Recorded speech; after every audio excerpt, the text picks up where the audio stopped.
Friends, இன்றைக்கி லிங்கம் எப்படி செய்கிறதுன்னு பார்க்கலாம்.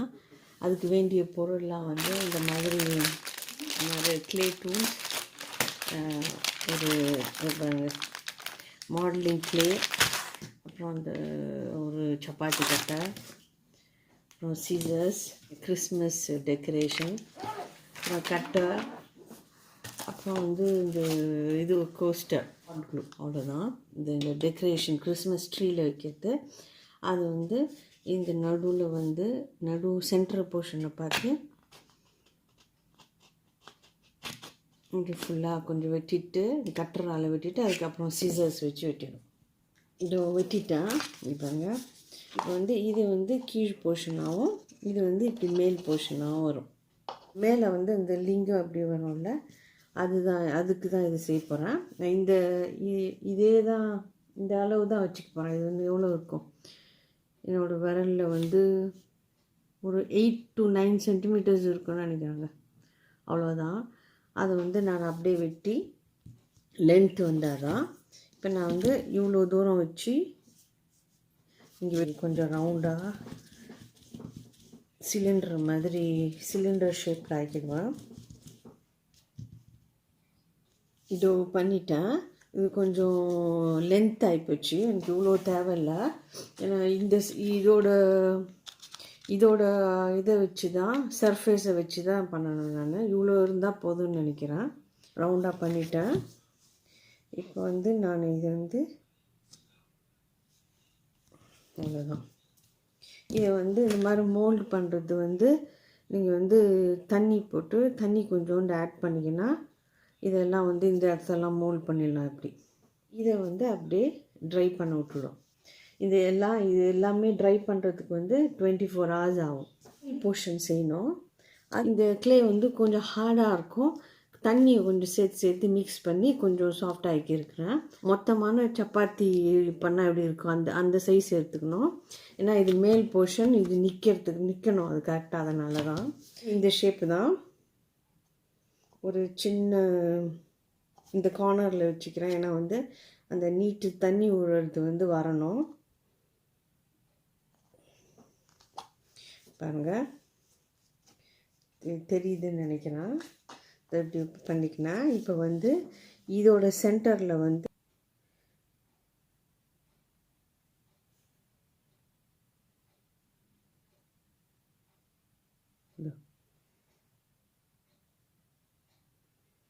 இது அப்புறமா கட் பண்ணிக்கலாம். நீட்டாகவே பண்ணிக்கிறேன். நான் எவ்வளோ தேவைப்படுதோ அதுக்கப்புறம்.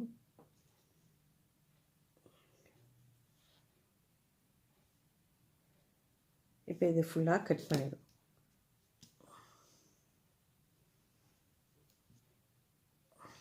இப்போ கொஞ்சோண்டு தண்ணி போட்டுன்னு தண்ணியில் நனைச்சிக்கின்னு இந்த சைடெல்லாம் இப்படி மோல்ட் பண்ணி விட்டுடுவேன்.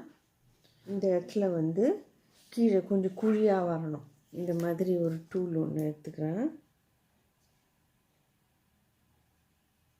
ரவுண்டு குச்சி கூட வச்சுக்கலாம். இந்த மாதிரி போட்டு இது ஃபுல்லாக நல்லா மோல்டு பண்ண போகிறோம்.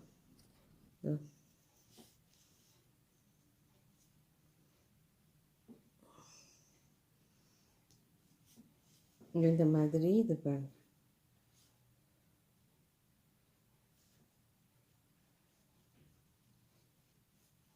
இந்த மாதிரி ஆகும். இது முதல்ல வெட்டினது. இது பாருங்கள், இந்த மாதிரி இது ஃபுல்லாக மோல்ட் பண்ணிட்டேன். இந்த இடத்துல நான் கொஞ்சோண்டு இதை அப்படியே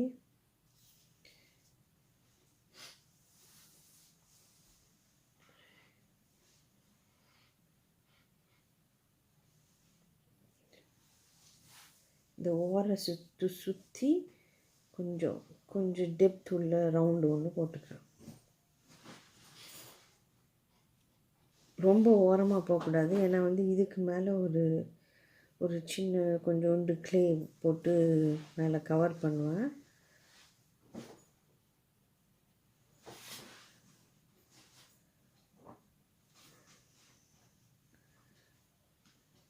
ரவுண்ட் பண்ணிட்டேன். சும்மா ஒரு சின்ன டெப்த் ஒன்று கொடுத்துக்கிறேன். அதுக்கப்புறம் தண்ணி வச்சு அது வந்து அழகாக மோல்டு பண்ணிட்டேன்.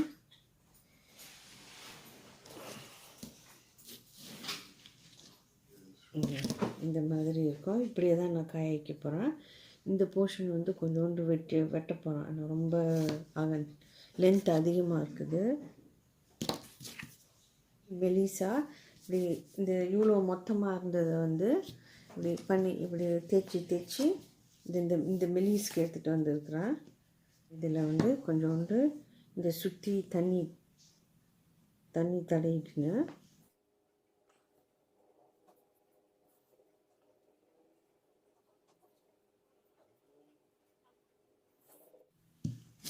வந்து அதே மாதிரி இது தண்ணி கொஞ்சம் வச்சு கொஞ்சோண்டு இங்கே மேலே கொஞ்சம் ஃப்ளாட்டாக ஆகிற மாதிரி இப்படி கொஞ்சம் ப்ரெஸ் பண்ணிங்கன்னா ஃப்ளாட் ஆகிடும் இந்த போர்ஷன்.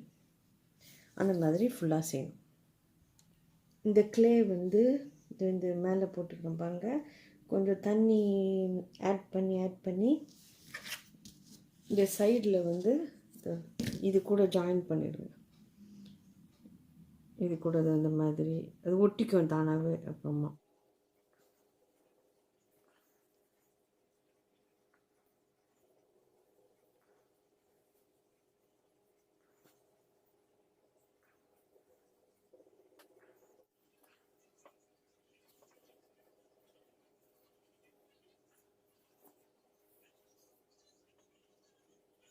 இதெல்லாம் அப்படியே ட்ரை ஆகும். இப்போ வந்து இந்த மாதிரி சின்ன எலும்புச்சம்பழம் சைஸுக்கு க்ளே எடுத்துக்கிறேன். கிறிஸ்மஸ் பால் வந்து மீதி போர்ஷன் வந்து கவர் பண்ணணும்.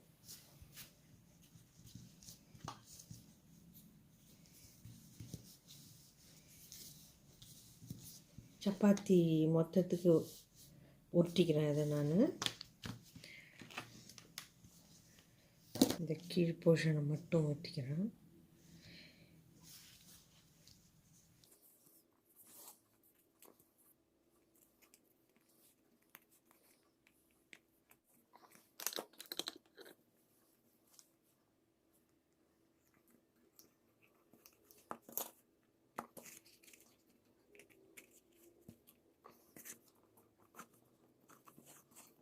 ஃபுல்லாக வந்து அழகாக கொஞ்சமாக அழகாக மோல்டு பண்ணணும். தண்ணி வச்சு இப்படி இப்படி நல்லா ஸ்மூதன் பண்ணணும். ஒரே ஒரு ஸ்மூத் சர்ஃபேஸ் எடுத்துகிட்டு வந்திருக்கிறேன். அங்கே ஏற்கனவே ஒரு பாதி சேர்ந்துருக்கிறேன். இந்த டிசைனை வந்து இதில் வந்து ஸ்டிக் பண்ணணும். இது வந்து கீழ் போர்ஷன், இது மேல் போர்ஷன். அது கீழே வந்து இந்த போர்ஷன் வந்து இப்படி நிற்கணும்னு சொல்லிட்டு தான் இந்த மாதிரி கொஞ்சம் இந்த இடத்துல கை வச்சு குழியாக இப்படி ஆக்கியிருக்கேன். அப்போ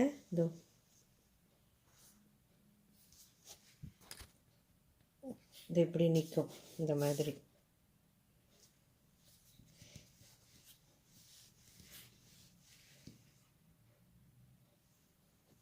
இந்த மொத்தத்துக்கு வெட்டிக்கிறேன். தேவைப்படுதுன்னு பார்த்தீங்கன்னா அதுக்கு பிரகாரம் அந்த இவ்வளோ தான் எனக்கு தேவை. இந்த மீதி போர்ஷன் எனக்கு தேவையில்லை. இந்த மாதிரி இதெல்லாம் கேக்ஸில் மூல்ஸ் இதெல்லாம் அதை இப்படி வச்சு கேக்கில் யூஸ் பண்ணுற டிசைன்ஸ் அதை இப்படி ப்ரெஸ் பண்ணிவிட்டு இதோட இம்ப்ரெஷன் வந்துடும். இப்போ இந்த சைடையும் அந்த சைடையும்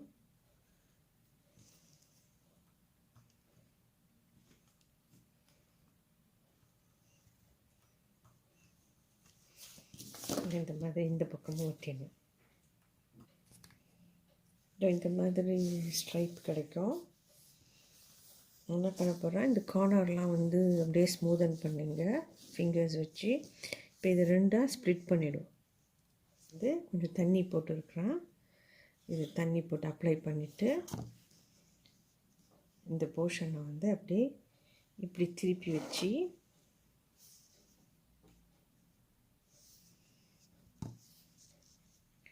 இந்த கீழே இந்த கார்னரில் இப்படி திருப்பி வச்சு நல்லா ஒட்டி கொஞ்சம் ப்ரெஸ் பண்ணி கொஞ்சம் தண்ணி அப்ளை பண்ணி ப்ரெஸ் பண்ணி ஒட்ட வேண்டியது தான்.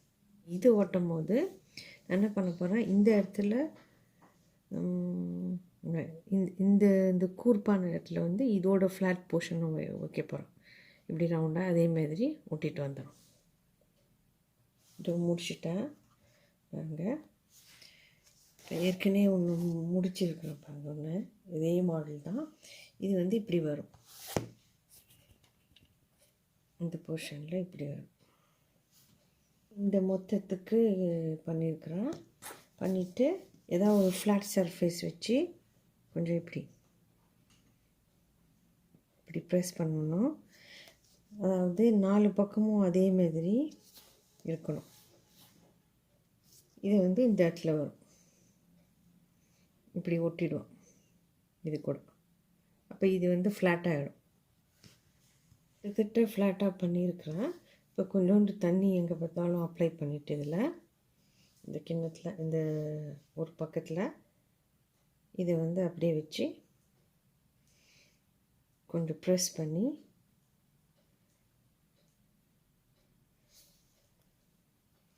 அந்த போர்ஷனுக்கும் அதே மாதிரி தான் செய்யணும். அது கீழ் போர்ஷன் ஆகிடும். இது வந்து மேலே வரும்.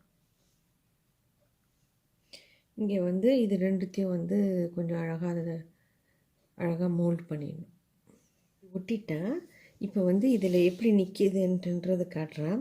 இதில் போய் நிற்கணும். அதுக்கு தகுந்த மாதிரி இது ஏற்கனவே காயலை இந்த பக்கம். அப்போ வந்து இது வந்து கொஞ்சம் லைட்டாக காஞ்சிச்சு. இதை வந்து இதை இப்படி வச்சு அதை அட்ஜஸ்ட் பண்ணிவிடுங்க. கீழேயும் இதே மாதிரி சேர்ந்துடணும். இது மேலே இருக்கிறது ஒன்றும் காயலை.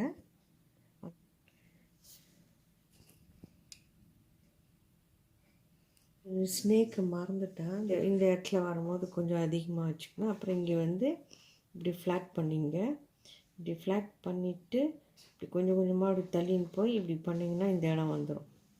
எப்படி பாருங்க.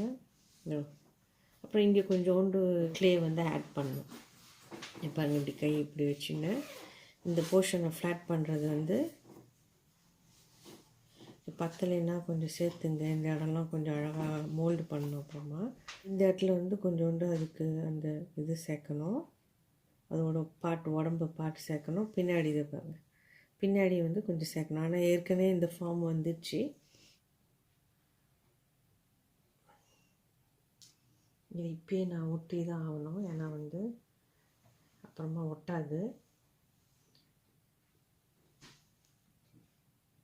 இது வந்து இப்படி ஒட்டிடும். ஆக்சுவலாக இப்படி இருக்கும். இங்கெல்லாம் வந்து இப்போ நான் ஆட் பண்ணணும். அதோட மீதி ஸ்னேக்கோட மீதி உடம்போட பாட்டெல்லாம் ஃபில் பண்ணணும். இந்த எல்லா பார்ட்டியும் வந்து காஞ்சிச்சு. இதை பாருங்கள், பிட்டாக சேர்ந்து வச்சது எல்லாமே காஞ்சிச்சு. இப்போ இது எல்லாத்தையும் அசெம்பிள் பண்ணணும். இப்போ வந்து அசெம்பிள் பண்ணுறது வந்து இது கீழே இங்கே வந்து இதை ஒட்டிடுவான் கீழே. அப்புறம் இதையும் இப்படி ஒட்டிடுவான்.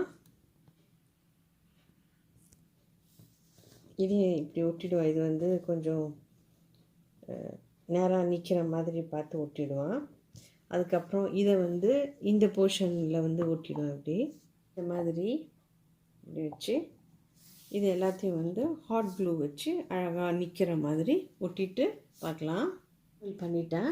இப்போ வந்து இதில் பிளாக் கலர் பெயிண்ட்டு, இங்கே எல்லாம் கோல்டன், இந்த இடத்துலையும் கோல்டன், இந்த ஸ்னேக்கும் வந்து கோல்டன். அப்புறம் இங்கே லைன் போடணும். இதெல்லாம் பண்ணிட்டு பார்க்கலாம்.